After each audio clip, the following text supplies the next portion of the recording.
Tollywood natural star Nani మరోసారి ఓవర్సీస్లో తన మార్క్ను prove చేశాడు.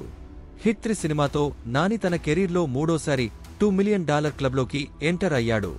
ఇది వరకు దసరా, జెర్సీ సినిమాలు కూడా ఈ మార్క్ను దాటి దుమ్ము లేపిన సంగతి తెలిసిందే. ఇప్పుడు హిట్ 3 కూడా అదే ఫీట్ని రిపీట్ చేయడం నానికి మరో బిగ్ హిట్గా నిలిచింది. లాస్ట్ 4 సినిమాల్లో 3 సార్లు $2 మిలియన్ మార్క్ను అందుకోవడం అనేది టాలీవుడ్ రేంజ్ హీరోలలో నాని మాత్రమే సాధించిన అరుదైన రికార్డు. చిరంజీవి, అల్లు అర్జున్, రామ్ చరణ్ లాంటి స్టార్ హీరోల సరసన నాని కూడా $2 మిలియన్ క్లబ్లో 3 సినిమాలతో నిలిచిన ఘనత సాధించాడు. ఇది నాని ఓవర్సీస్ డామినేషన్ ఏ రేంజ్లో ఉందో చూపే నిదర్శనం.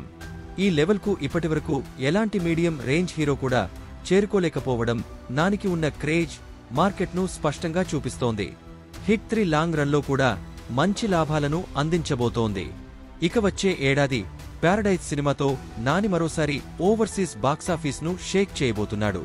మరిన్ని ఆసక్తికరమైన అప్డేట్స్ కోసం ఛానల్ను సబ్స్క్రైబ్ చేయడం మర్చిపోవద్దు.